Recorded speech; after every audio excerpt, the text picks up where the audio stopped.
Լռությամբ ցավով նշանավորված առանձնատանը միայնակ հայրն անզոր հետում է մոր կողմից լքված իր 3 երեխաների ցավին։ Ամեն ինչ սկսում է փոխվել, երբ հայտնվում է անսպասելի մի կին, առանց դիպլոմների, բայց հավատով խոստումով։ Նա չի հեռանա։ Պարզ ժեստերով հաստատուն սիրով նա Քաոսը դարձնում է տուն սովորեցնում, որ մնալը կարող է լինել ամենամեծ հրաշքը։ Նախքան սկսելը, դարձեք մեր ընտանիքի անդամ այստեղ, ալիքում։ Բաժանորդագրվեք հիմա, դրեք ձեր հավանումը, այն չափազանց շատ է օգնում մեր աշխատանքին, մեկնաբանություններում գրեք, թե որ քաղաքից եք դիտում։ Ես պաշտում եմ իմանալ, թե մինչ ուր են հասնում մեր պատմությունները։ Երկուշաբթի առավոտս մեկ անգամ հասավ Երանի կենտրոնում գտնվող 3 հարկանի առանձնատուն, իր հետ բերելով այն նույն ծանր լռությունը, որն արդեն 3 տարի կախված էր այդ տան յուրաքանչյուր սենյակի վրա։ Կարեն Վարդանյանը շտկեց փողկապը գլխավոր ննջասենյակի հայելու առաջ, դիտելով սեփական արտացոլանքը հոգնածության հաշտվողականության խառնուրդ արտահայտող դեմքով։ 42 տարեկանում նա հասել էր այն ամենին, ինչի մասին երբեք երազել էր բիզնեսի աշխարհում, բայց ամեն օր արթնանում էր այն զգացումով, որ կորցրել է կյանքում ամենակարևորը։ Ներքի հարկից լսված ջարդվելու ձայնը նրան ստիպեց խորը հոգոց հանել։ Իջնելու կարիք չկար, իմանալու համար, թե ինչ է կատարվում։ Միքայելը, Գաբրիելը, Սամուելը, նրա 3-6-ամյա որդիները, արդեն սկսել էին աշխարհի իրենց դեմ մղվող պատերազմի հերթական օրը։ Կարենը մի պահ փակեցա չքերը, փորձելով ուժ հավաքել դեռ չսկսված պարտված մարտին դիմակայելու համար։ Նա իջավ մարմարե աստիճաններով, որոնք մի ժամանակ Լուսինեն այնքան սիրով էր ընտրել, երբ դեռ հավատում էին, որ այդ տունը հավերժական երջանկության օջախ է լինելու։ Այժմ յուրաքանչյուր աստիճան դատարկ արձագանքում էր, կարծես հենց տունն էր մոռացել, թե ինչ է նշանակում սիրով լցված լինել։ Ժամանակակից խոհանոցում նա հանդիպեց սովորական տեսարանին։ Գաբրիելը դիտմամբ գցել էր շոկոլադե փոշու տարան հատակին, Միքայելը պատուհանից չոր նախաճաշիկներ էր շաղ տալիս, կարծես կերակրում էր գոյություն չունեցող թռչունների, իսկ Սամուելը գծկվել էր սեղանի տակ, կարմրած աչքերով, որոնք վկայում էին, որ նա արթնանալուց ի վեր լացում է։ Բարի լույս որդիներս, ասաց Կարենը, փորձելով ձայնը հաստատուն պահել, դիտելով շուրջ բոլորը տիրող Քաոսը։ Երեքն էլ նայեցին նրան այն արտահայտությամբ, որը նա լավ գիտեր, մարտահրավերի ուշադրության լուռ աղերսի խառնուրդ։ Դա զայրույթ չէր, ուղղված հատուկ իրեն, այլ զայրույթ էր ընդդեմ ամբողջ աշխարհի, ընդդեմ կյանքի, որը նրանց զրկել էր մոր ներկայությունից իրենց փոքրիկ գոյության ամենակարևոր պահերին։ Գաբրիելը, երեքից միշտ ամենախոսունը, խաչեց իր նիհար թիկներն ու անդառնալի որոշում կայացրած մարդու վճռականությամբ հայտարարեց. Նարինե մորաքույրը 3 գնաց։ Ասաց, որ մենք անտանելի ենք ու էլ չի վերադառնա։ Նրա ձայնում դառը բավարարվածություն կար, կարծես յուրաքանչյուր դայակի հրաժեշտը մի փոքրիկ հաղթանակ լիներ մեծահասակների դեմ մղվող իր անձնական պատերազմում։ Կարենը զգաց, թե ինչպես սիրտս մեկ անգամ սեղմվեց։ Նարինեն 22-րդ մասնագետն էր, որ փորձել էր օգնել իր ընտանիքին ընդամենը 7 ամսում։ 22 փորձ, 22 հրաժարում։ Նա պահում էր ազատման բոլոր դիմումները գրասենյակի դարակում, կարծես դրանք մի ձախողման գավաթներ լինեին, որը նա չէր կարողանում ոչ հասկանալ, ոչ հաղթահարել։ Այս անգամ ինչ եք արել, հարցրեց նա, բայց ձայնն ավելի շատ հոգնած հնչեց, քան զայրացած։ Արդեն ուժ չուներ վիճելու, սահմաններ դնելու, որոնք գիտեր, որ րոպեների ընթացքում խախտվելու են։ Միքայելը դադարեցրեց չոր նախաճաշիկները նետելն ու շրջվեց դեպի հայրը այն սուր հայացքով, որը միշտ ամբողջությամբ զինաթափում էր նրան։ Նա ուզում էր, որ մենք անենք այն, ինչ մայրիկն էր անում, ասաց նա, կարծես դա ամեն ինչ բացատրում էր։ Բայց մայրիկն այստեղ չէ։ Էլ երբեք չի լինի։ Ուրեմն մենք չենք ուզում անել։ Մանկական տրամաբանության դաժան պարզությունը Կարենին հարվածեց որպես ստամոքսի խոց։ Ինչպես բացատրել 6-ամյա 3 երեխաների, որ երբեմն մեծահասակները նույնպես մոլորվում են, որ երբեմն սերը բավարար չէ մարդկանց միասին պահելու համար, որ երբեմն կյանքն այնքան է ցավեցնում, որ միակ այլընտրանքը կարծես փախչելն է։ Ինչպես բացատրել մի բան, որը նա ինքն էլ չէր հասկանում։ Սամուելը դուրս եկավ սեղանի տակից, մոտեցավ հորը, նրա փոքրիկ դեմքը պատված արցունքներով, որոնք կարծես երբեք լիովին չէին չորանում։ Հայրիկ, ինչու է մայրիկը գնացել։ Որովհետև մենք վատն էինք։ Հարցը խոհանոցում արձագանքեց որպես մաքուր ցավի արձագանք, Կարենը ծնկի իջավ, որդու հասակին հավասարվելու համար։ Ոչ, սիրելիս։ Դուք ոչ մի վատ բան չեք արել։ Երբեք։ Մայրիկը։ Մայրիկը տխուր էր։ Շատ տխուր։ Եվ երբեմն, երբ մարդիկ շատ են տխրում, նրանք պետք է գնան փորձելու բուժվել։ Բառերը դուրս էին գալիս մեխանիկորեն, մի բացատրություն, որը նա տասնյակ անգամներ կրկնել էր, երբեք վստահ չլինելով, թե դա իմաստ ունի, թե օգնում է որևէ բանով։ Գաբրիելը ուժգին հարվածեց ոտքով հատակին, ստիպելով, որ ջարդված տարայի ապակու կտորներն ավելի շատ տարածվեն։ Սուտ է։ Նա գնաց, որովհետև մեզ չի սիրում։ Եթե սիրեր, կմնար։ Բոլորը գնում են։ Դու էլ մի օր կգնաս։ Մեղադրանքը Կարենին ուղիղ խոցեց։ Քանի՞ անգամ էր նա մտածել այդ մասին։ Քանի՞ անգամ իր ամենավոր ու հուսահատ գիշերներին մտածել էր պարզապես դուրս գալ այն նույն դռնով, որով Լուսինեն դուրս էր եկել 3 տարի առաջ։ Քանի՞ անգամ էր նայել իր որդիներին իրեն լիովին անզոր զգացել լինելու այն, ինչ նրանց պետք էր։ Բայց ոչ, նա երբեք չէր գնա։ Երբեք չէր կրկնի այն լքվածությունը, որը ընդմիշտ դրոշմել էր տղաների մանկությունը։ Նույնիսկ չիմանալով, թե ինչպես լինել հայր, մայր միաժամանակ, նույնիսկ ամեն օր ձախողվելով նրանց տալու այն հուզական կայունուտ յունը, որին նրանք արժանի էին, նա կմնար։ Միշտ։ Ես երբեք չեմ գնա, ասաց նա, գրկելով Սամուելին ձեռքերը մեկնելով մյուս երկուսին։ Երբեք։ Կարող եք ինձանից բարկանալ, կարող եք ամեն ինչ ջարդել, կարող եք որքան ուզում եք գոռալ։ Ես միշտ կմնամ։ Սա է տարբերությունն իմ այստեղով անցած բոլոր մարդկանց միջ։ Միքայելն ու Գաբրիելը դանդաղ մոտեցան, ինչպես վիրավոր կենդանիներ, որոնք ստուգում են, թե արդյոք անվտանգ է վստահել։ Երբ վերջապես ընդունեցին գրկախառնությունը, Կարենը զգաց նրանց փոքրիկ սրտերի արագ բաբախյունը իր կրծքին։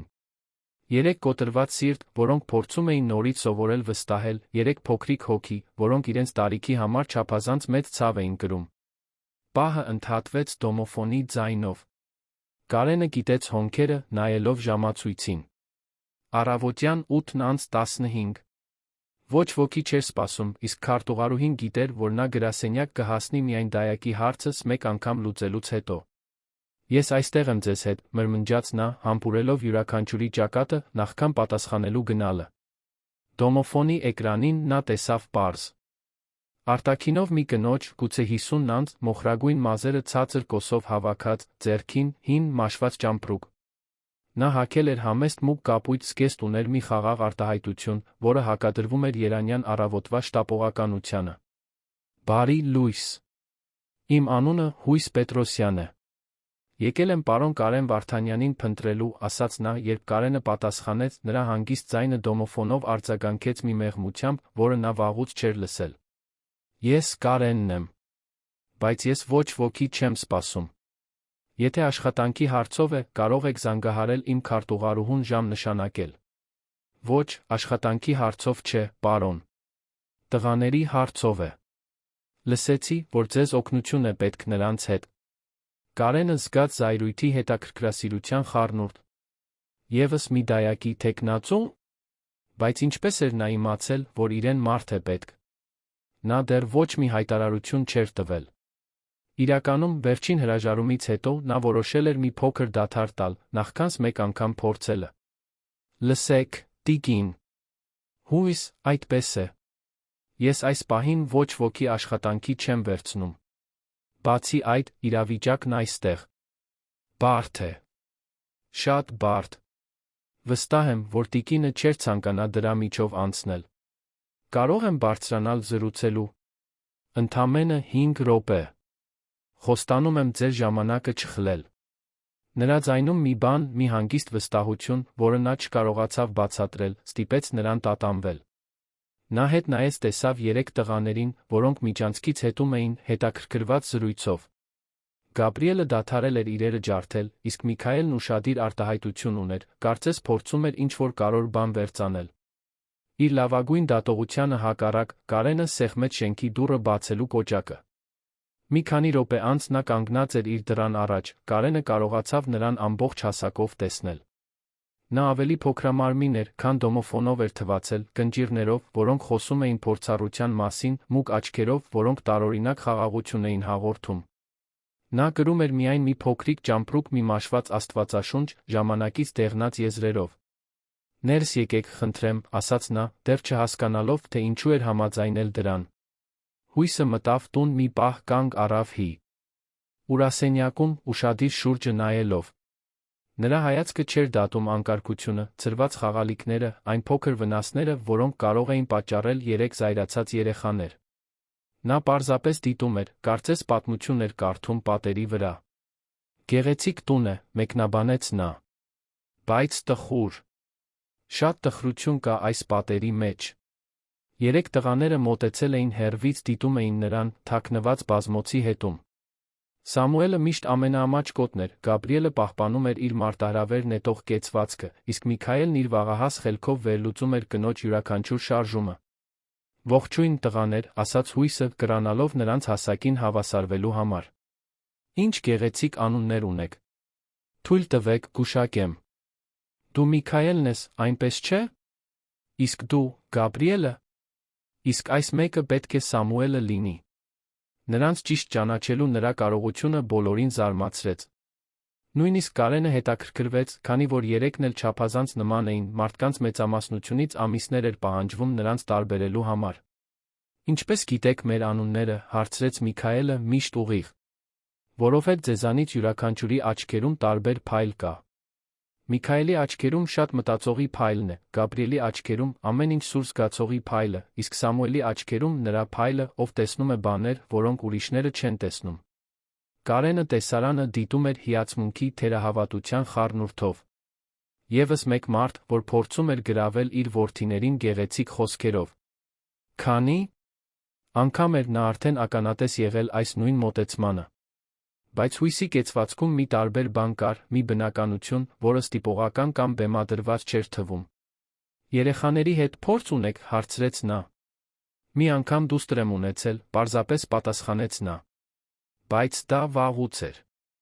Ավելի։ Չմանրամասնեց, նրա ձայնի տոնում մի բան Կարենին հասկացրեց, որ չպետք է թեմայի վրա պնդի։ Գաբրիելը, որ միշտ ստուգում էր սահմանները, մի փոքր ավելի մոտեցավ։ Մյուս դայակները միշտ վազելով փախչում էին մեզանից։ Դուք էլ եք փախչելու։ Փախչելու համար ես պետք է ձեզանից վախենայի։ Բայց չեմ վախենում։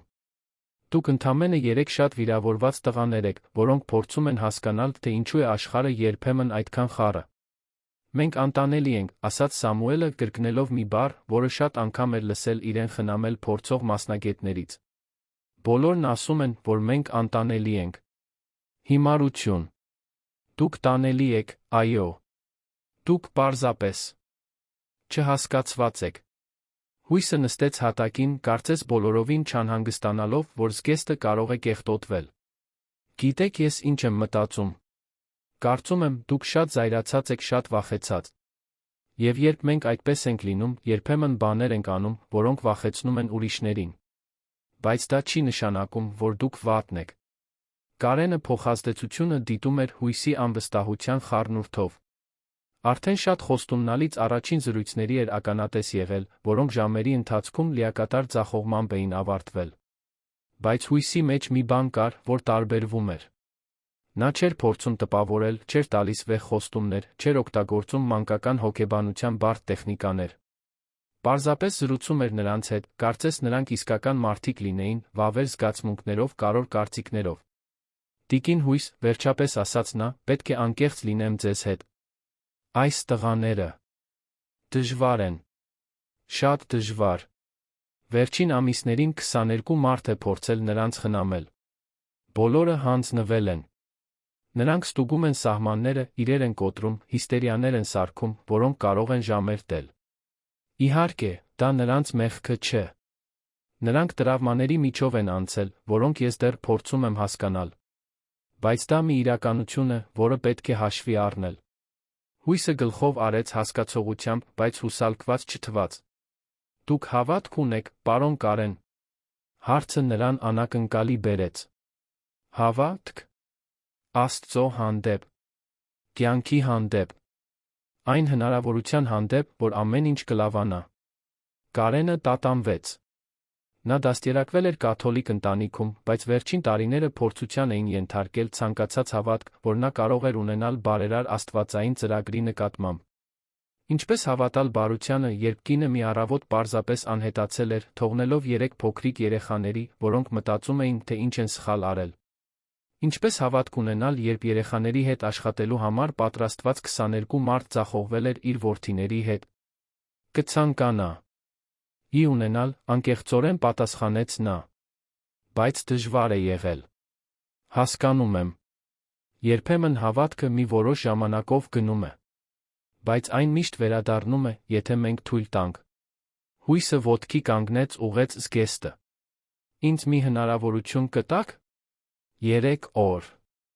Եթե 3 օրում ամեն ինչ ավելի լավ չլինի, ես կգնամ առանց խնդիրներ ստեղծելու։ Կանխավճար չեմ ուզում, երաշխիքներ չեմ ուզում։ Միայն 3 օր։ Գաբրիելը առաջ անցավ, նախքան հայրը կկարողանար պատասխանել։ Ինչու միայն 3 օր։ Մյուսները առնվազն 1 շաբաթ էին մնում, նախքան մեզանից հանձնվելը։ Որովհետև 3 օրը բավական է իմանալու համար, թե արդյոք 2 մարդ կարող են միմյանց վստահել։ Եթե դուք 3 օրում ինձ չհավանեք, երբեք չեք հավանի։ Եվ եթե ես 3 օրում ձեզ չկարողանամ հասկանալ, նույնպես երբեք չեմ կարողանա։ Տրամաբանությունը պարզ էր իմաստալից։ Կարենը նայեց որդիներին, փորձելով գնահատել նրանց արձագանքները։ Միքայելը հետաքրքրված էր թվում, Գաբրիելը պահպանում էր իր կասկածամիտ, բայց ոչ թշնամական արտահայտությունը, իսկ Սամուելը մի փոքր ավելի էր մոտեցել հո։ Հույսին հետաքրքրությամբ դիտելով։ Լավ, վերջապես ասաց Կարենը։ 3 օր։ Բայց պետք է զգուշացնեմ ձեզ, որ նրանք ձեզ կփորձեն բոլոր հնարավոր ձերով։ Կտեսնեն, կարող են արդյոք ստիպել ձեզ հանձնվել։ Դա այն է, ինչ միշտ անում են։ Պատկերացնում եմ։ Իսկ գիտեք ինչու են դա անում։ Իրենց մեկ հիասթափությունից պաշտպանելու համար, պատասխանեց Կարենը, զարմանալով սեփական հասկացողության վրա։ Ճիշտ այդպես։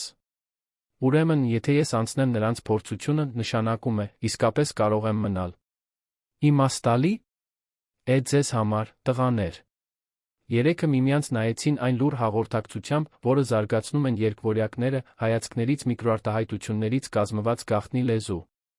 Վերջապես, Միքայելը մի քայլ առաջ արեց, որպես խմբի խոսնակ։ Լավ։ Բայց դուք պետք է իմանաք, որ մենք շատ դժվար ենք։ Եվ մենք չենք սիրում, երբ մարդիկ փորձում են ծածնել, թե մեր մայրն են։ Մեր մայրը գնացել է, էլ չի վերադառնա։ Հասկանում եմ։ Եվ ես չեմ փորձի ձեր մայրը լինել։ Կփորձեմ լինել ձեր ընկերուհի հույսը, եթե դուք թույլ տաք։ Մինչ Կարենը հույսին ցույց էր տալիս առաջին հարկում գտնվող սպասավորների սենյակը, 3 տղաները անհետացան միջանցքով, անշուշտ ծրագրելով իրենց առաջին փորձությունները նոր դայակի համար։ Նա գիտեր, որ առաջիկա ժամերին նա կբախվի թակարդների, սադրանքների, նրան ցնցելու կամ վախեցնելու փորձերի։ Բայց մի պատճառով, որը չէր կարողանում բացատրել, Կարենը բռնեց իրեն երկրպագելիս, որ 3 տարվա մեջ առաջին անգամ ինչ-որ մեկը անցնի տղաների փորձությունը։ Գուցե որովհետև հույսի մեջ տեսել էր մի բան, որը մյուս բոլոր դայակները չունեին։ Դա խղճահարություն չէր, ոչ էլ մասնագիտական գերազանցություն, ոչ էլ նույնիսկ ստիպողական բարություն։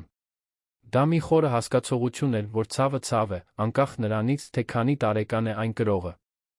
Եվ որ երբեմն միակ բանը, որի կարիքն ունի կոտրված մարդը, մեկն է, ով կհամաձայնի մնալ, նույնիսկ երբ ամեն ինչ անհնարին է թվում։ Մինչ նա բարձրանում էր աշխատանքի հերթական օրվան պատրաստվելու, Կարենը մի աղոթք մրմնջաց, որը տարիներ շարունակ չէր արել, խնդրելով Աստծուն, որ այս անգամ, միայն այս անգամ, թույլ տա, որ իր որդիները գտնեն այն խաղաղությունը, որին այդքան արժանի են։ Կարենը գնաց աշխատանքի, կրծքում մի սեղմոցով, որը չէր կարողանում բացատրել։ Ամիսների մեջ առաջին անգամն էր, որ որդիներին թողնում էր մեկի հետ, առանց բացարձակ վստահության, որ տուն վերադառնալիս ազատման դիմում կգտնի։ Հույսը տեղավորվել էր սպասավորների սենյակում մի պարզությամբ, որը տպավորել էր նրան։ Բերել էր միայն ամենաանհրաժեշտը, մի քանի փոխնորդ հագուստ, հիմնական հիգիենայի պարագաներ, իր մաշված աստվածաշունչը մի խաղաղ ժպիտ, որը հակադրվում էր տան վրա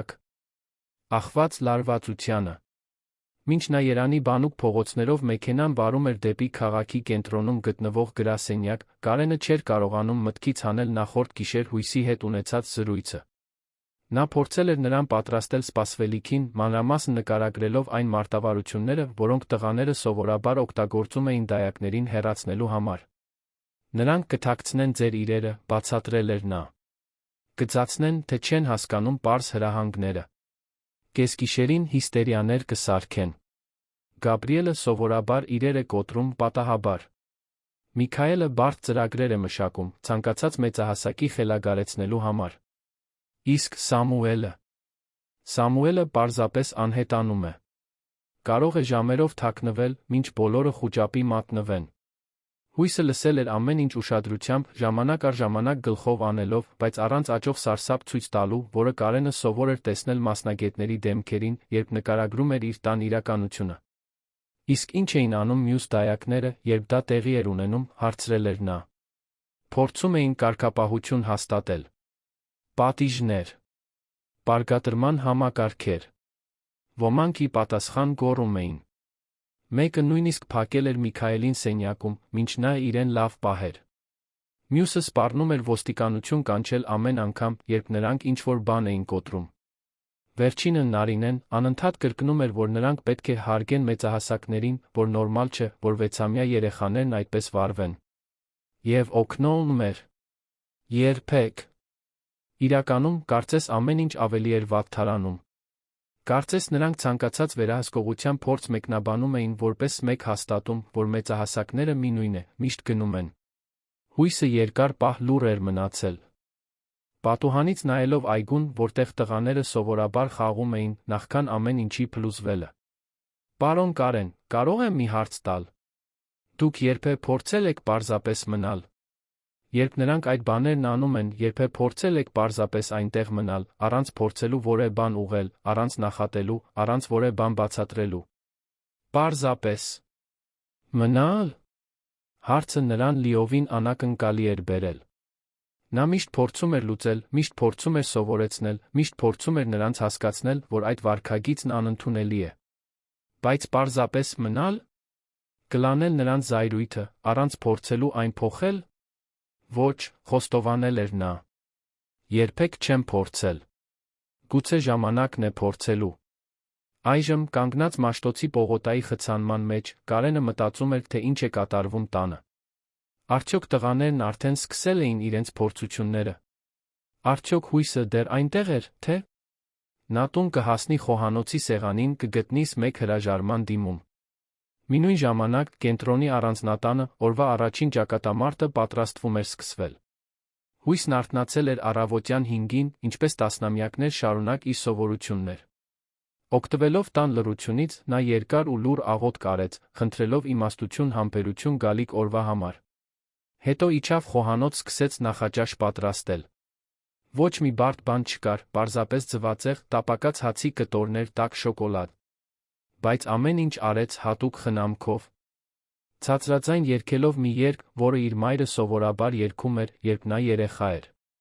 Պարզ մեղեդին մեղմորեն արձագանքում էր տանը, բերելով մի ջերմության զգացում, որը վաղուց այնտեղ չէր զգացվել։ Տղաները միասին իջան ժամը 7-ին, ինչպես միշտ էին անում։ Նրանք նախորդ գիշերն անցկացրել էին, ծրագրելով առաջին հարձակումը նոր դայակի դեմ։ Գաբրիելը գիշերազգեստի գրպանում թաքցրել էր դպրոցական սոսնձի տուփ, Միքայելը անգիր էր արել մի շարք խորամանկ հարցեր, նրան շփոթեցնելու համար, իսկ Սամուելն իր հետ բերել էր լուռ վճռականության մի տեսակ, որը ցույց էր տալիս, որ նա պատրաստ է սկսելու իր հայտնի պահմտոցու նիստերից մեկը։ Նրանք կանգ առան խոհանոցի դռան մոտ, զարմացած գտնելով հույսին արդեն արթուն ուտելիք պատրաստելիս։ Մյուս դայակները միշտ բողոքում էին այդքան վաղ արթնանալուց, սովորաբար մատուցում էին արդյունաբերական չոր նախաճաշիկներ կամ միկրոալիքային վառարանում տաքացրած տոստեր։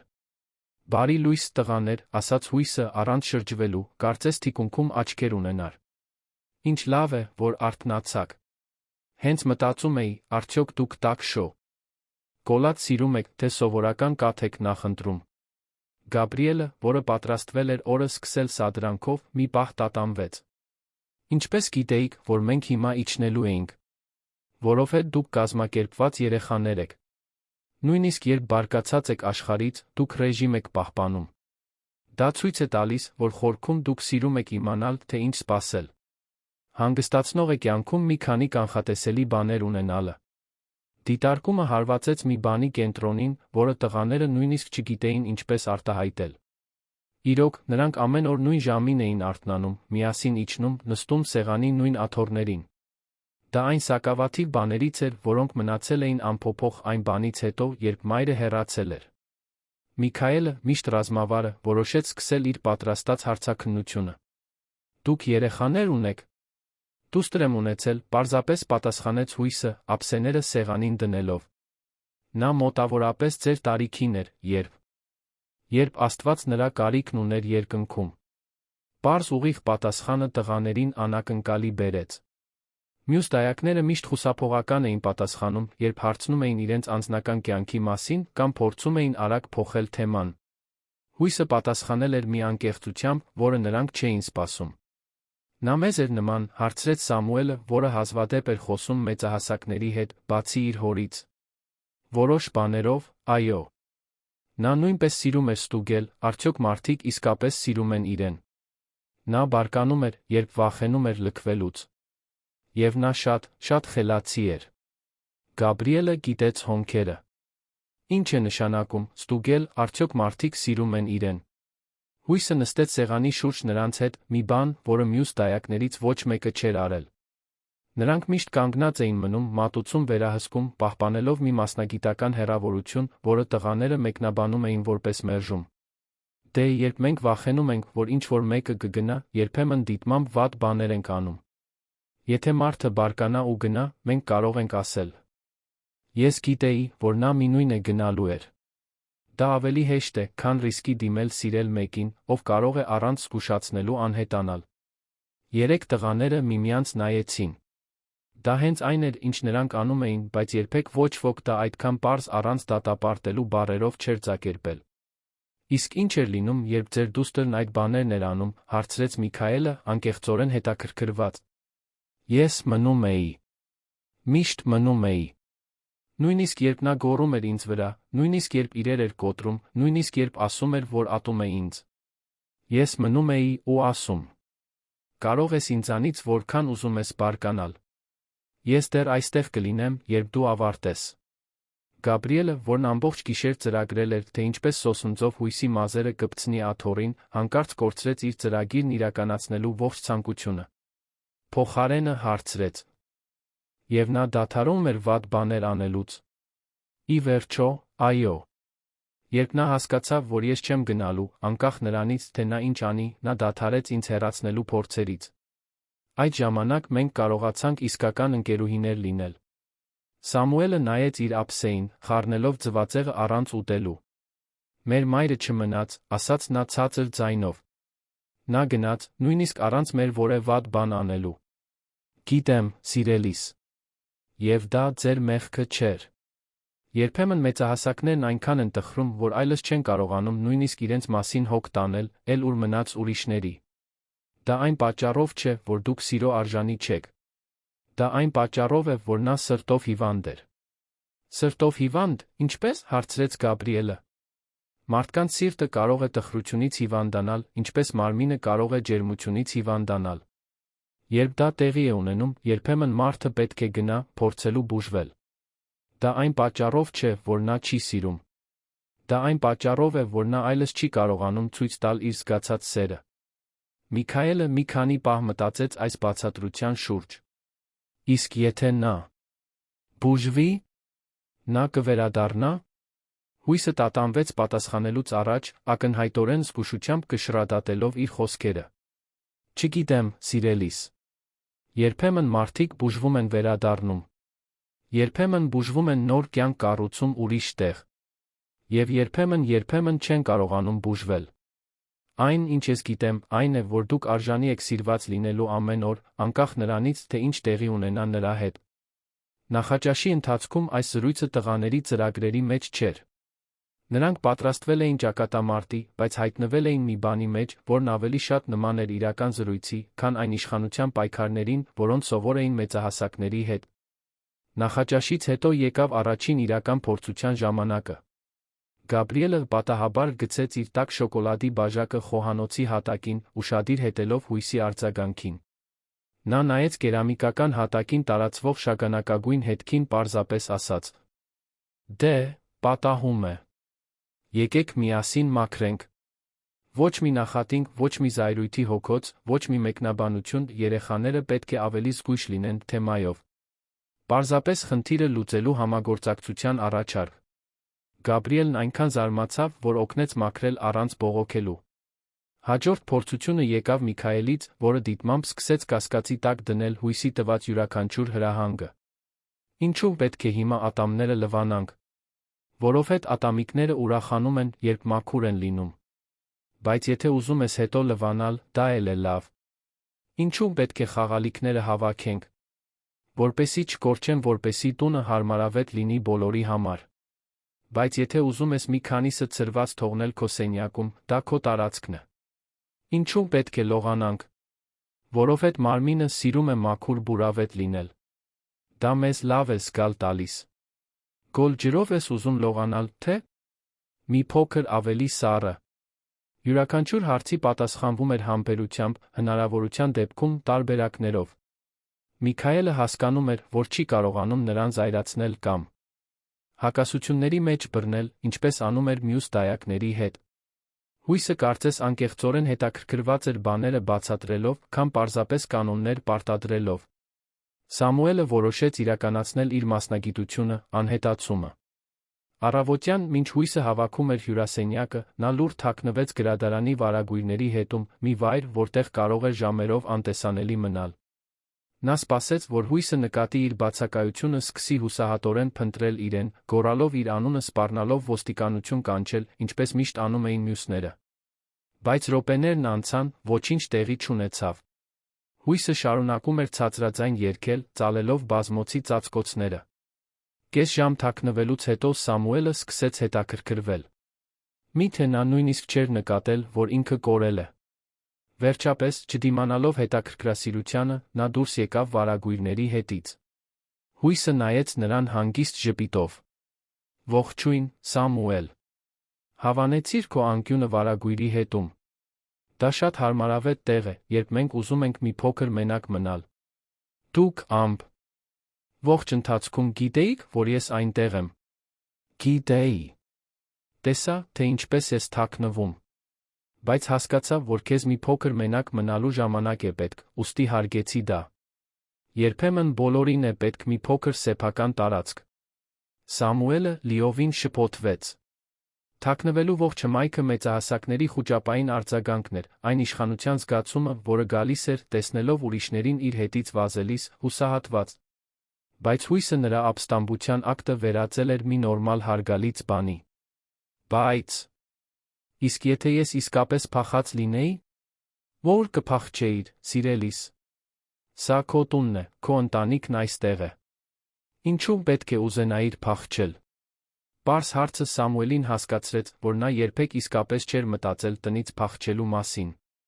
Նա թաքնվում էր ուշադրություն գրավելու, սահմանները ստուգելու, տեսնելու համար, թե արդյոք ինչ-որ մեկը բավականաչափ հոգ է տանում իրեն փնտրելու համար։ Բայց իսկապես փախչել։ Թողնել հորն ու եղբայրներին։ Այդ միտքը երբեք չէր անցել նրա գլխով։ Չէի փախչի, խոստովանեց նա։ Պատկերացնում եմ, որ ոչ։ Դու սիրում ես քո ընտանիքը։ Պարզապես երբեմն ուզում ես վստահ լինել, որ նրանք էլ քեզ են սիրում։ Դա նորմալ է։ Կեսօրին 3 եղբայրները հավաքվեցին իրենց ընդհանուր սենյակում, իրավիճակի գնահատում կատարելու համար։ Առավոտյան փորձությունները լիովին ձախողվել էին։ Հույսը չէր բարկացել, հուսահատություն ցույց չէր տվել, չէր սպառնացել գնալ։ Ընդհակառակը, կարծես անկեղծորեն հետաքրքրված էր հասկանալու, թե ինչու են նրանք անում այն, ինչ անում են։ Նա տարօրինակ է, ասաց Գաբրիելը, բայց դա բողոքի նման չէր հնչու։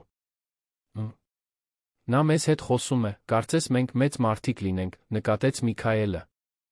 Ոչ թե կարծես մենք հիմար կամ չար լինենք։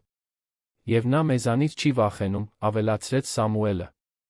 Մյուսները միշտ վախենում էին։ Գաբրիելը մի պահ մտածեց։ Կարծում եք, նա կմնա։ Չգիտեմ, ասաց Միքայելը։ Բայց գուցե ես չեմ ուզում, որ նա գնա։ Առնվազն այսօր։ Սամուելը համաձայնության նշանով գլխով արեց։ Նա իր մահացած դստեր մասին խոսում է առանց լաց լինելու։ Եվ նա թույլ տվեց ինձ թաքնված մնալ, առանց բարկանալու։ Լավ, վերջապես ասաց Գաբրիելը։ Այսօր զինադադար հայտարարենք։ Բայց վաղը նրան լրջորեն կփորձենք։ Այն, ինչ նրանք չգիտեին, այն էր, որ հույսը լսել էր զրույցի մի մասը միջանցքից։ Փոխարենը հաղթանակած զգալու, որ անցել է առաջին փորձությունները, նա պարզապես քնքշորեն ժպտաց։ Նա գիտեր, որ իսկական փորձությունները դեռ առջում են։ Առավոտը ընդամենը նախավարժանք էր։ Երբ Կարենը երեկոյան տուն հասավ, սպասելով գտնել սովորական քաոսը կամ դատարկ տուն, նրան դիմավորեց մի բույր, որը տարիներ շարունակ չէր զգացել։ Սիրով պատրաստվող տնական ուտելիքի բույրը։ Նա գտավ հույսին խոհանոցում, Ստրոգանով պատրաստելիս, մինչ 3 տղաները նստած էին խոհանոցի սեղանի շուրջ առանց բողոքելու տնային աշխատանք էին անում։ Հայրիկ, գոռաց Սամուելը, վազելով նրան գրկելու։ Այսօր առավոտյան հույս մորաքույրը իսկական տաք շոկոլադ էր պատրաստել։ Եվ նա գիտի մեր բոլոր խաղալիքների անունները, ավելացրեց Գաբրիելը։ Եվ նա չի գոռում, երբ մենք հարց ենք տալիս, լրացրեց Միքայելը։ Կարենը նայեց հույսին, որը համեստորեն ժպտաց, խառնելով Ստրոգանովի սոուսը։ Ինչպես անցավ առաջին օրը, հարցրեց նա, պատրաստվելով վատթարագույնին։ Հանգիստ։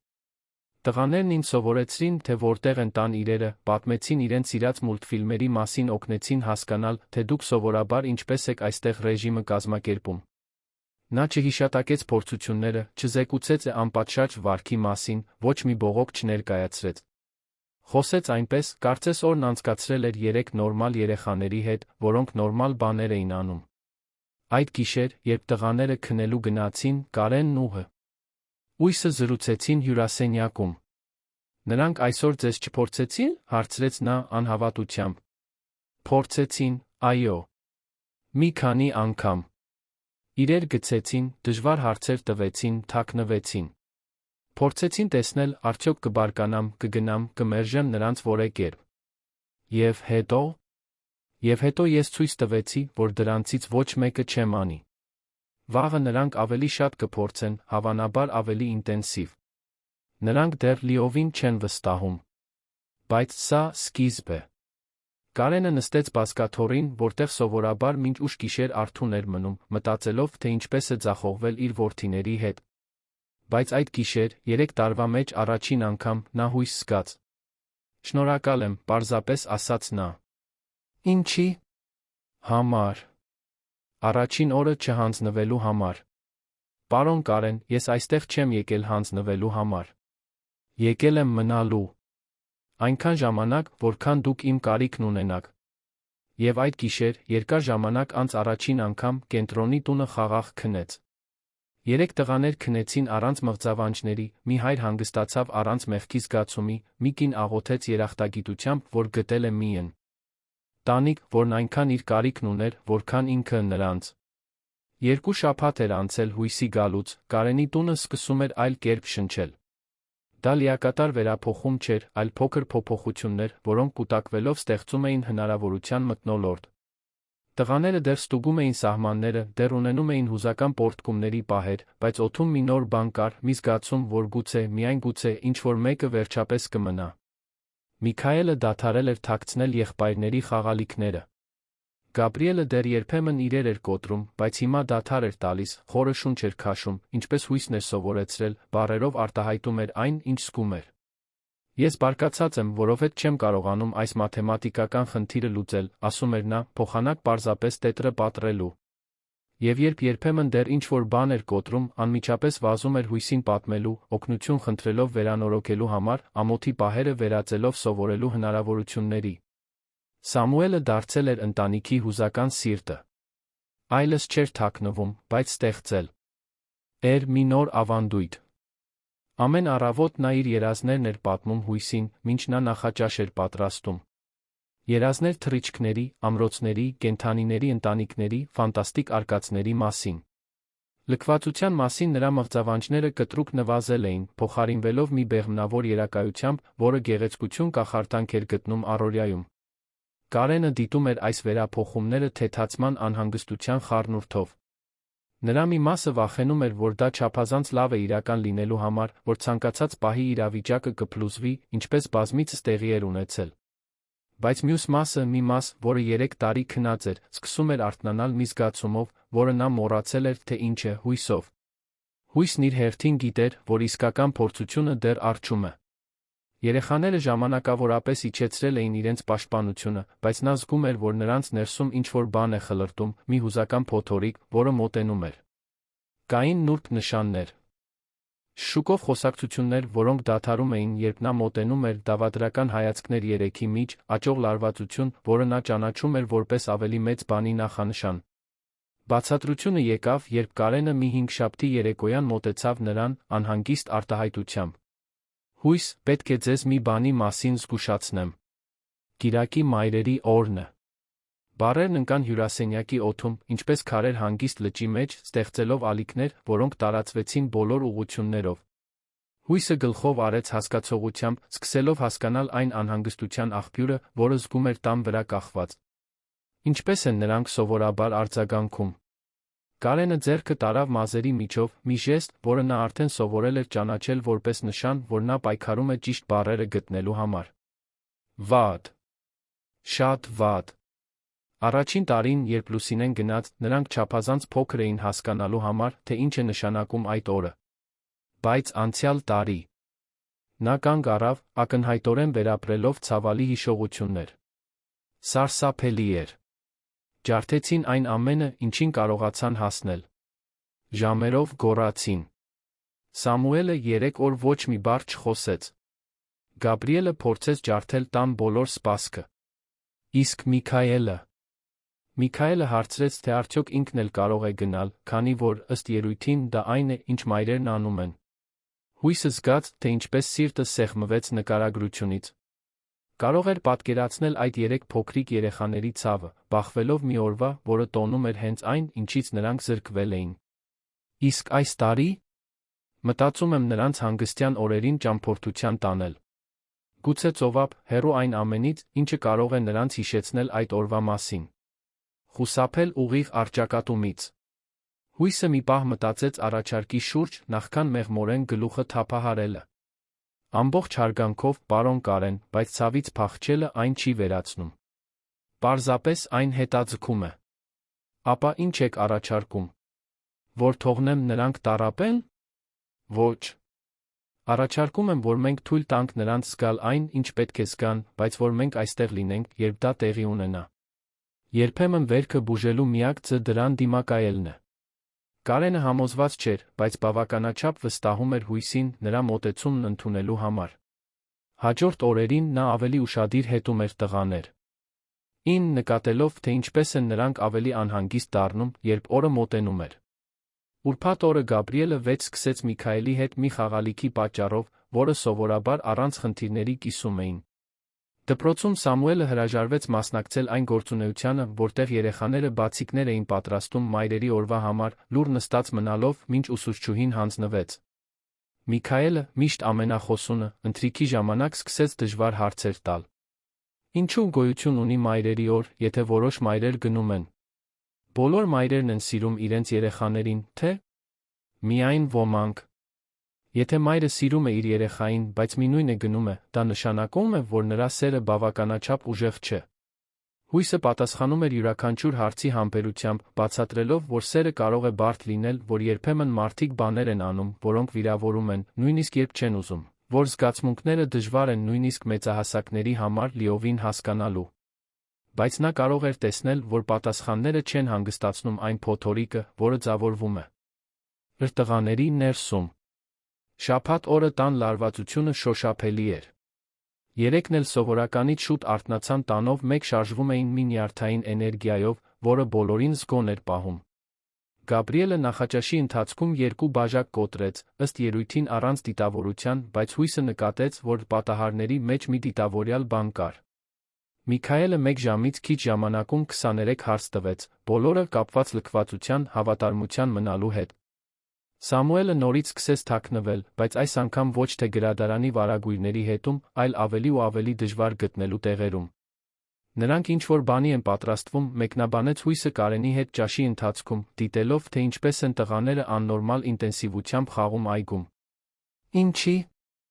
Ինձ իսկապես փորձելու։ Տեսնելու, արդյոք ես իսկապես կմնամ, երբ ամեն ինչ շատ դժվարանա։ Իսկ դուք կմնաք։ Հույսը նայեց նրան մի արտահայտությամբ, որը խառնում էր վճռականությունն ու քնքշությունը։ Պարոն Կարեն, ես 2 տարի շաբաթը 3 անգամ տնից դուրս չեմ եկել, որ այստեղ գամ։ Ու առաջին իսկական փոթորկին հանձնվեմ։ Փոթորիկը հասավ կիրակի առավոտյան։ Հույսն արթնացավ ինչպես միշտ առավոտյան 5-ին, արեց իր առավոտյան աղոթքները, իջավ խոհանոց։ Որոշեց հատուկ նախաճաշ պատրաստել ոչ թե մայրերի օրը տոնելու համար, այլ որպես միջոց ցույց տալու տղաներին, որ այդ օրը պարտադիր չէ, որ լինի միայն ցավի բացակայության մասին։ Այն կարող է լինել նա ներկայության հոգատարության մասին։ Նա սրտած նրբաբլիթներ պատրաստեց, թարմ նարնջի հյութ քամեց այգու ծաղիկները դասավորեց սեղանի կենտրոնում գտնվող փոքրիկ ծաղկամանի մեջ։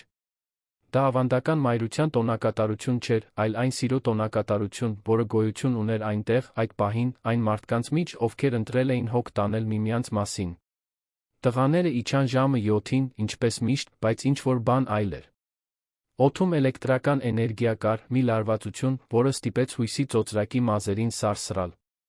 Նրանք կասկածանքով նայեցին զարդարված սեղանին, կարծես նրբաբլիթներն ու ծաղիկները դավաճանություն լինեին։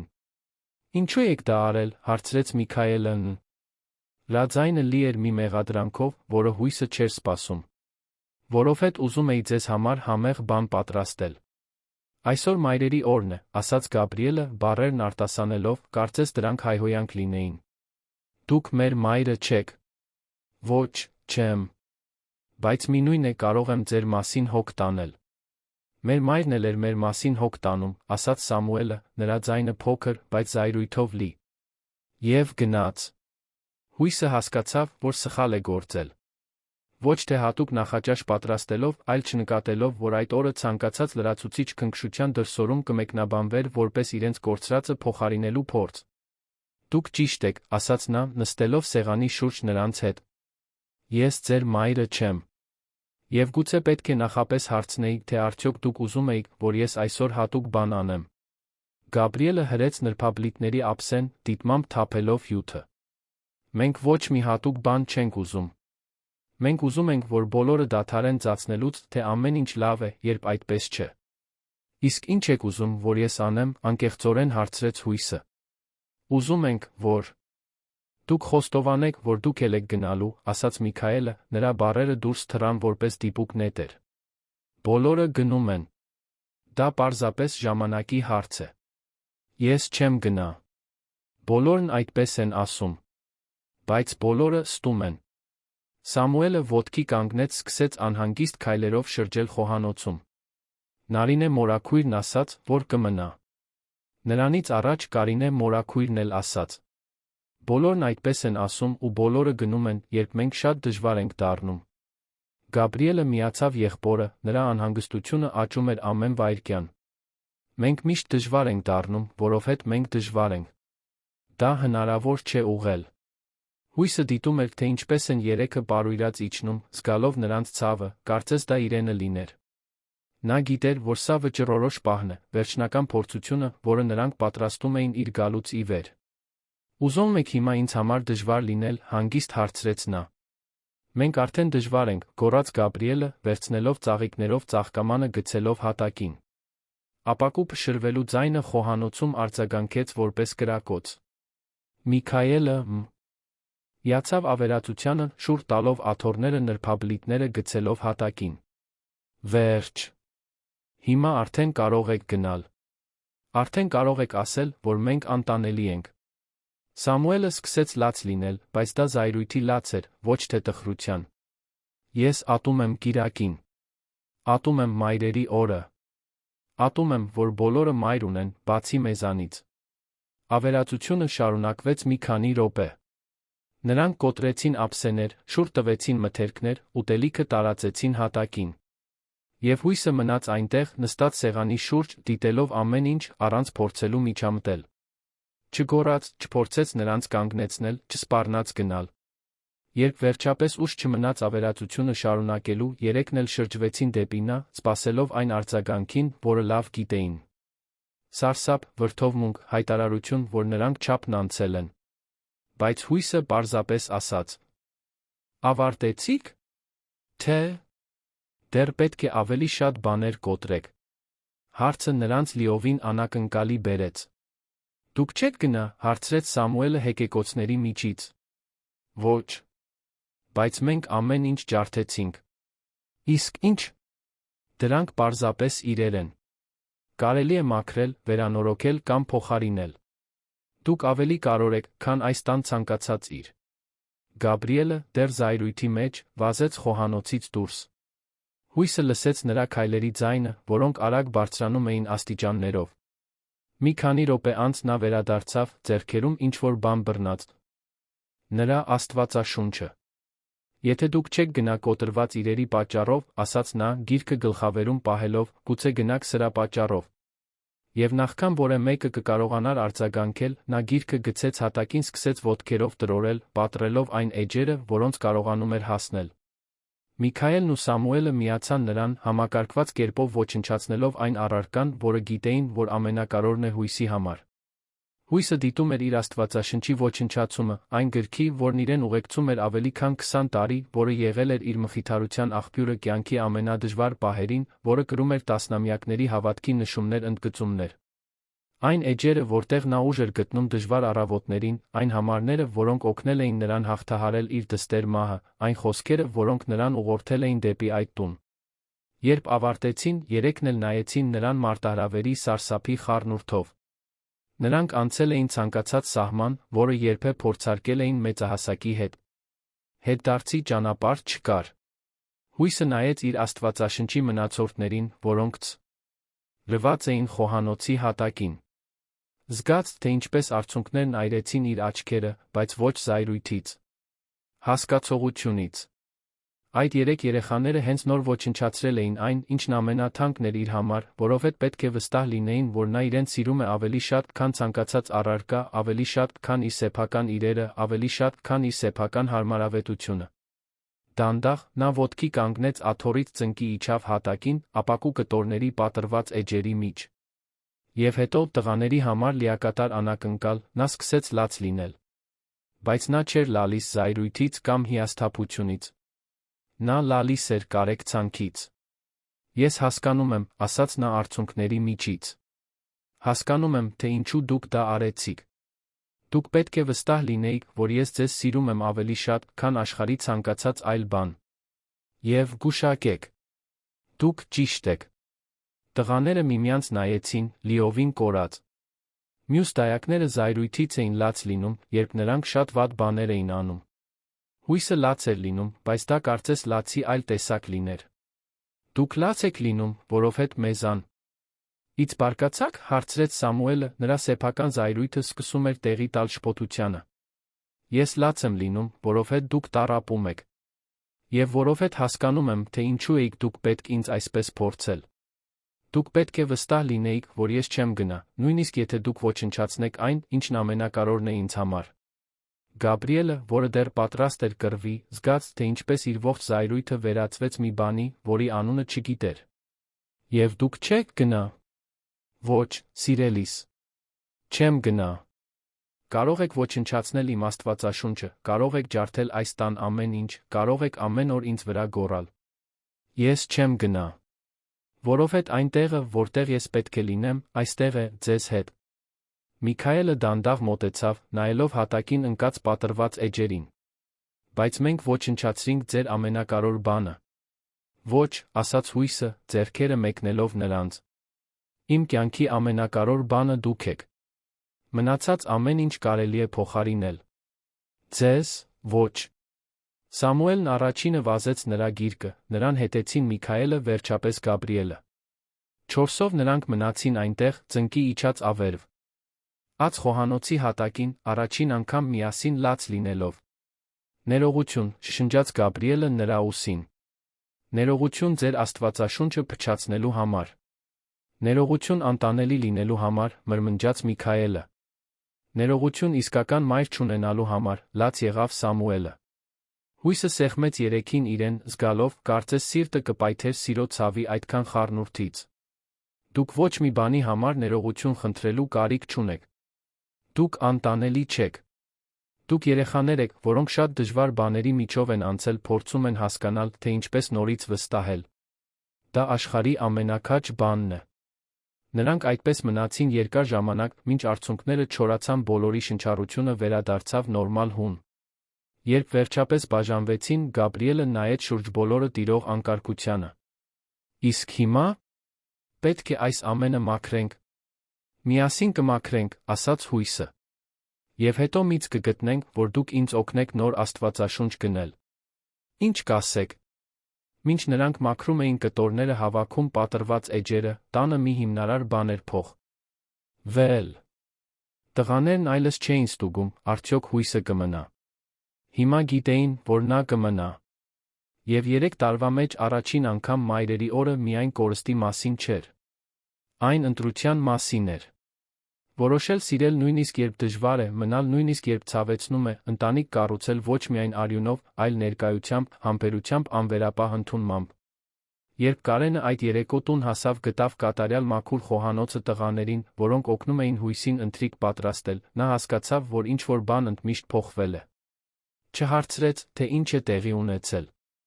Պարզապես դիտում էր իր որդիներին, որոնք կողք կողքի աշխատում էին այն կնոջ հետ, ով ընտրել էր մնալ, զգաց, որ իր տունը վերջապես նորից օջախ է դարձել։ 6 ամիս էր անցել այն մայրերի օրվանից, որը փոխեց ամեն ինչ։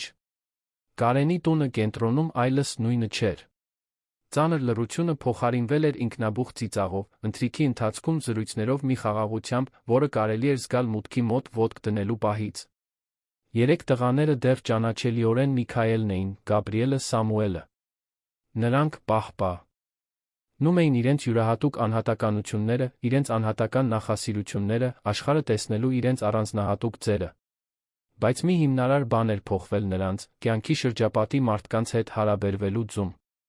Միքայելը շարունակում էր լինել հարցասերը, ընտանիքի վերլուծաբանը, բայց նրա հարցերն այժմ գալիս էին անկեղծ հետաքրքրասիրությունից, ոչ թե անվստահությունից։ Նախաճաշի ընթացքում նա հույսին հարցնում էր բաղադրատոմսերի, նոր աստվածաշնչի պատմությունների մասին, որը միասին էին գնել, թե ինչպես էր նա միշտ իմանում, թե իրենք ինչ են զգում։ Նրա հարցերն այլս թակարդներ չէին, մեծահասակներին հակասությունների մեջ բռնելու համար, այլ իրական փորձեր, հասկանալու իրենց շրջապատող աշխարհը։ Գաբրիելը դեռ ունենում էր իրեր կոտրելու պոռթկումներ, երբ հիասթափվում էր, բայց հիմա դադար էր տալիս, խորը շունչ էր քաշում, ինչպես հույսն էր սովորեցրել, բառերով արտահայտում էր այն, ինչ զգում էր։ Ես բարկացած եմ, որովհետև չեմ կարողանում այս մաթեմատիկական խնդիրը լուծել, ասում էր նա, փոխանակ պարզապես տետրը պատռելու։ Եվ երբ երբեմն դեռ ինչ-որ բան էր կոտրում, անմիջապես վազում էր հույսին պատմելու, օգնություն խնդրելով վերանորոգելու համար, ամոթի պահերը վերածելով սովորելու հնարավորությունների։ Սամուելը դարձել էր ընտանիքի հուզական սիրտը։ Այլս չէր թաքնվում, բայց ստեղծել էր մի նոր ավանդույթ։ Ամեն առավոտ նա իր երազներն էր պատմում հույսին, մինչ նա նախաճաշ էր պատրաստում։ Երազներ թռիչքների, ամրոցների, կենդանիների ընտանիքների, ֆանտաստիկ արկածների մասին։ Լքվածության մասին նրա մղձավանջները կտրուկ նվազել էին, փոխարինվելով մի բեղմնավոր երակայությամբ, որը գեղեցկություն կախարդանք էր գտնում առօրյայում։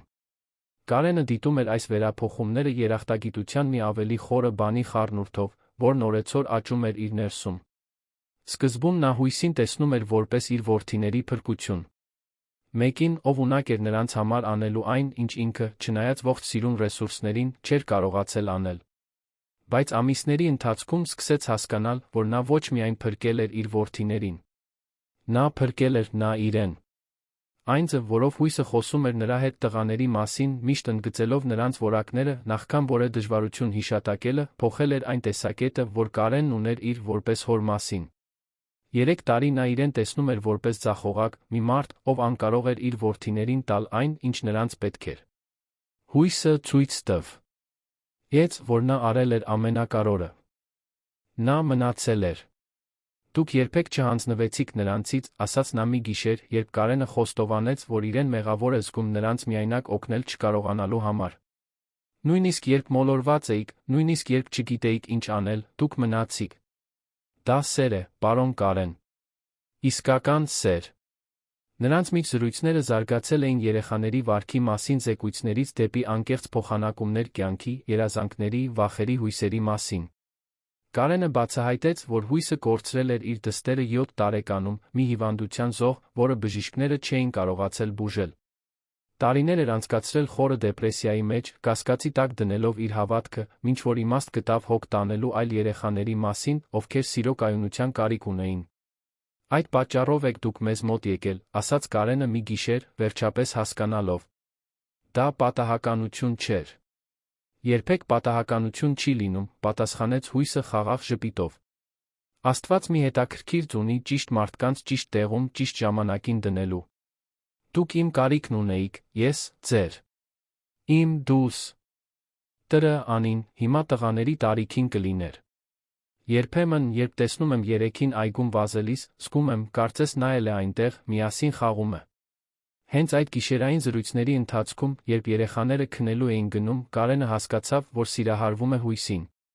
Ոչ միայն այն ձի համար, որով նա հոգ էր տանում իր որդիների մասին, այլ նրա համար, թե ով էր նա որպես մարդ։ Նրա լուռ ուժը, պարզ պահերում գեղեցկություն գտնելու նրա կարողությունը, նրա անսասան հավատքը նույնիսկ այդքան կորստից հետո։ Բայց Կարենը վախենում էր։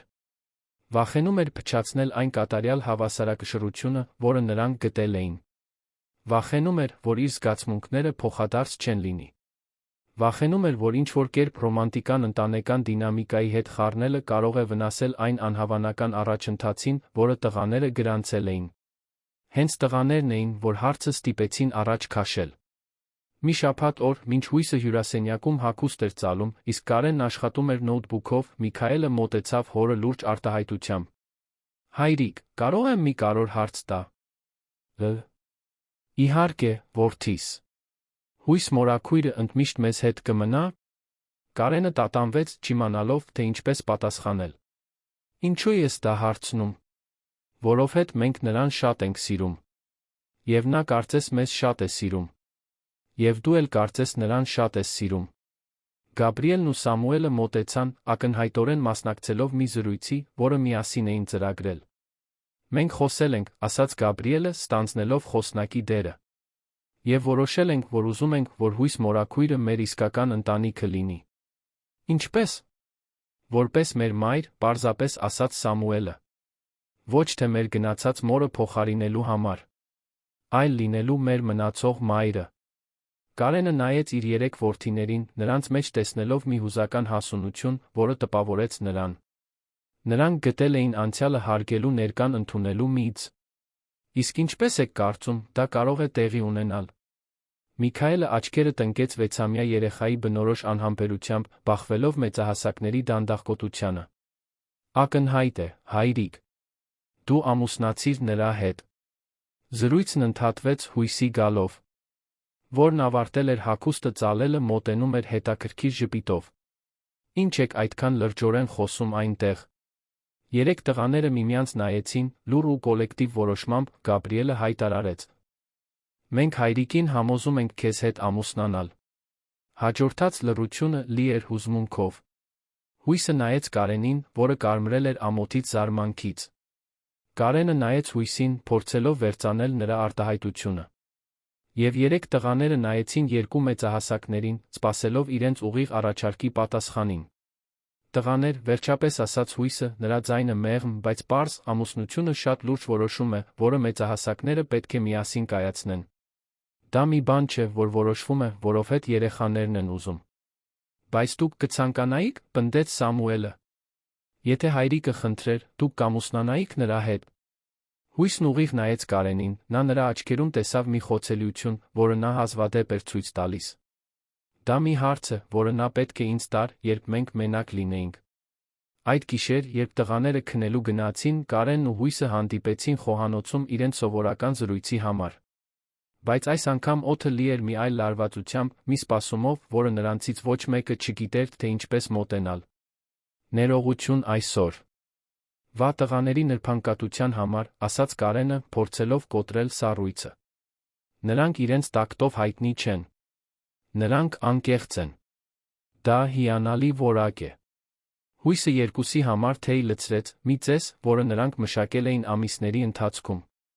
Պարոն Կարեն, կարող եմ մի խոստովանություն անել։ Իհարկե։ Երբ ես այստեղ եկա, կարծում էի, թե գալիս եմ միայն տղաներին խնամելու։ Չէի սպասում գտնել մի ամբողջական ընտանիք։ Չէի սպասում սիրահարվել ձեզ բոլորիդ։ Հույսի խոսքերը Կարենին հարվածեցին որպես թեթացման ուրախության ալիք։ Հույս, ես էլ եմ սիրահարվել։ Ձեզ։ Տղաներին։ Այս կյանքին, որը միասին ենք կառուցել։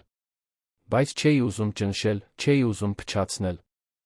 Ոչինչ չէր փչացնի, մեղմորեն ասաց նա։ Պարզապես պաշտոնական կդարձներ այն, ինչ արդեն ամիսներ շարունակ գոյություն ունի։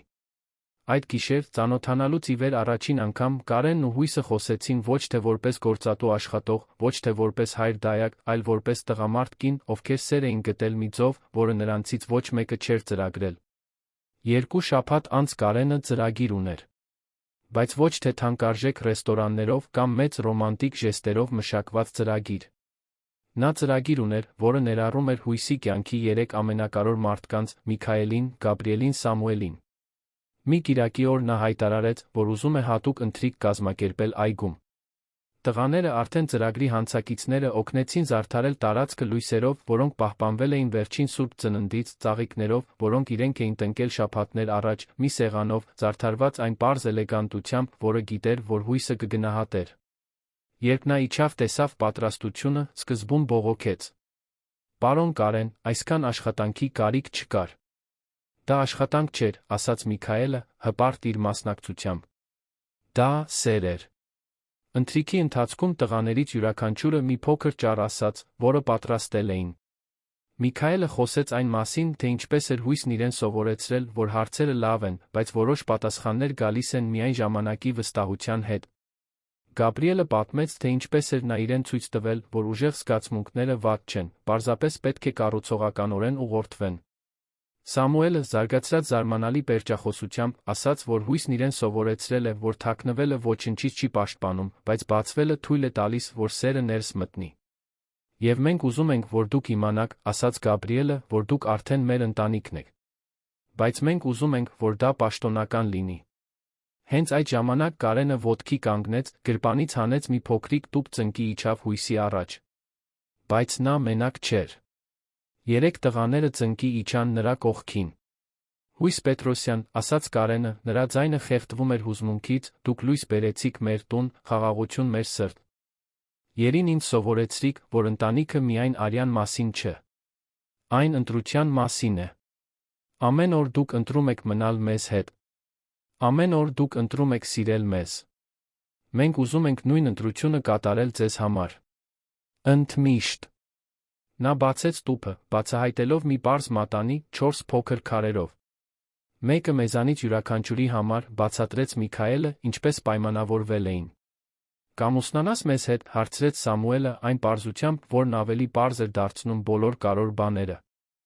«Ամուսնացիր հայրիկի հետ, բայց նա մեզ հետ», ավելացրեց Գաբրիելը։ «Որովհետև ընտանիքը բոլորը միասին են»։ Հույսը նայեց իր առաջ ծնկի իջած 4 տղամարդկանց, ամենափոքրից մինչ ամենամեծը, որոնք բոլորը առաջարկում էին ոչ միայն սեր, այլ պատկանելություն։ Արցունքները հոսեցին նրա դեմքով, բայց այս անգամ դրանք մաքուր ուրախության արցունքներ էին։ «Այո», ասաց նա, ձեռքը մեկնելով, որ Կարենը դնի մատանին։ «Այո, ես կամուսնանամ ձեզ հետ։ Ձեզ բոլորիդ հետ»։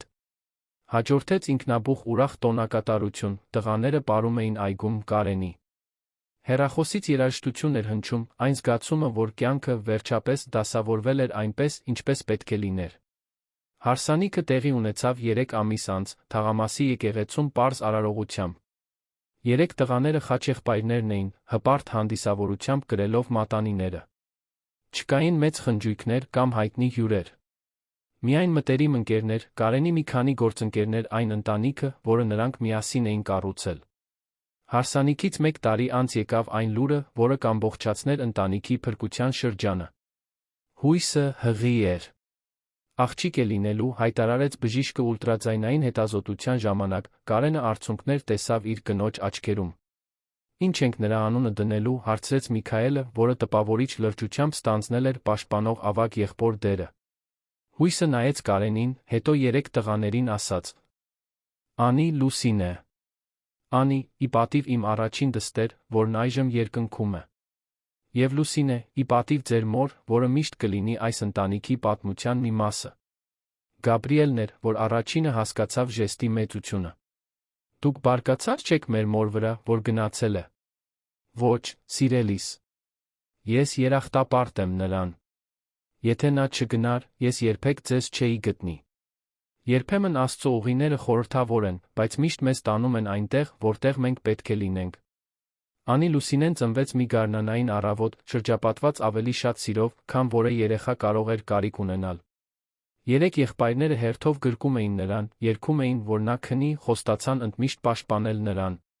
Կարենը դիտում էր իր ընտանիքին, որը հավաքվել էր ծննդատան սենյակում, հազիվ էր հավատում այն ճանապարհորդությանը, որը նրանց այստեղ էր հասցրել։ 3 տարի առաջ նա մենակ էր մի լուռ տանը, դիտելով, թե ինչպես են իր որդիները ոչնչացնում շուրջ բոլորը, մինչ ինքն իրեն լիովին անզոր էր զգում։ Այժմ նա շրջապատված էր ծիծաղով, զրույցներով, ապագայի ծրագրերով, մի սիրով, որը կառուցվել էր ոչ միայն հեշտության, այլ դժվարության մեջ, ոչ միայն ուրախության, այլ միասին հաղթահարված ցավի մեջ։ Շնորհակալ եմ, շշնջաց նա հույսին, մինչ նա կերակրում էր Անիին։ Ինչի՞ համար։ Մնալու համար։ Ամեն օր մնալ ընտրելու համար, նույնիսկ երբ դժվար էր։ Շնորհակալ եմ, որ թույլ տվեցիր մնալ։ Ինձ ընտանիք տալու համար, երբ ես կարծում էի, որ այլս երբեք մայր չեմ լինի։ Միքայելը, Գաբրիելը, Սամուելը մոտեցան հիվանդանոցի մահճակալին, հիացմունքով պաշտպանությամբ դիտելով իրենց փոքրիկ քրոջը։ Նա կիմանա, որ սիրված է առաջին իսկ օրվանից, ասաց Սամուելը մեկի իմաստությամբ, ով սովորել էր երաշխավորված սիրո արժեքը։ Եվ նա երբեք կարիք չի ունենա ստուգելու, թե արդյոք մենք կգնանք, ավելացրեց Գաբրիելը։ Որովհետև մենք միշտ կմնանք։ Մենք նրան կսովորեցնենք այն ամենը, ինչ մայրիկ հույսը սովորեցրել է մեզ, խոստացավ Միքայելը։ Այդ գիշեր, կենտրոնի տանը, որն այժմ կյանք էր շնչում յուրաքանչյուր սենյակում, Կարենը մի նոր լուսանկար դրեց հյուրասենյակի սեղանին։ 5 ժպտացող դեմք։ Ինքը, հույսը, Միքայելը, Գաբրիելը, Սամուելը, Անի Լուսինեն։ Մի ընտանիք, որը ձևավորվել էր ոչ թե ծննդյան պատահականությամբ, այլ սիրո ամենօրյա ընտրությամբ։ Երբեմն, երբ անցնում էր խոհանոցով, որտեղ ամեն ինչ սկսել էր փոխվել այն վերափոխիչ մայրերի օրը, Կարենը դեռ կարող էր տեսնել ապակու կտորները պատրված էջերը հատակին։ Բայց հիմա տեսնում էր նա այն, ինչ աճել էր այդ կտորներից։ Վստահություն, ներում այն հասկացողությունը, որ իսկական սերը այն չէ, որը երբեք չի կոտրվում, այլ այն, որը կոտրվելուց հետո ավելի ամուր է վերակառուցվում։ Այն տունը, որը ժամանակին լքվածության ցավի թատերաբեմ էր, դարձել էր ընտրված սիրո օջախ, որտեղ ամեն օր ինչ-որ մեկը որոշում էր մնալ, որտեղ սերը եկել էր ոչ թե պարտականությունից, այլ որոշումից։ Որտեղ կորուստներով դրոշմված մի կին որոշեց հավատք տնկել, սկի հողում ընտանիք հնձեց։ Որտեղ 3 տղաներ դադարեցին լինել ցավի զոհեր, դարձան սիրված որդիներ։ Եվ որտեղ մի մարդ սովորեց, որ իսկական հաղթանակը տեղի է ունենում ոչ թե բիզնեսի աշխարհում, այլ տան ներսում, ընտանիքի ամենօրյա կառուցման մեջ, որը հիմնված է ոչ թե արյան, այլ մշտական ներկայության անվերապահ սիրո վրա։ Եվ ամեն գիշեր, քնելուց առաջ, այս ընտանիքի յուրաքանչյուր անդամ բացարձակ վստահությամբ գիտեր, որ հաջորդ օրն արթնանալու է դեռ սիրված, դեռ ընտրված, դեռ աշխարհում անվտանգ տեղ ունենալով։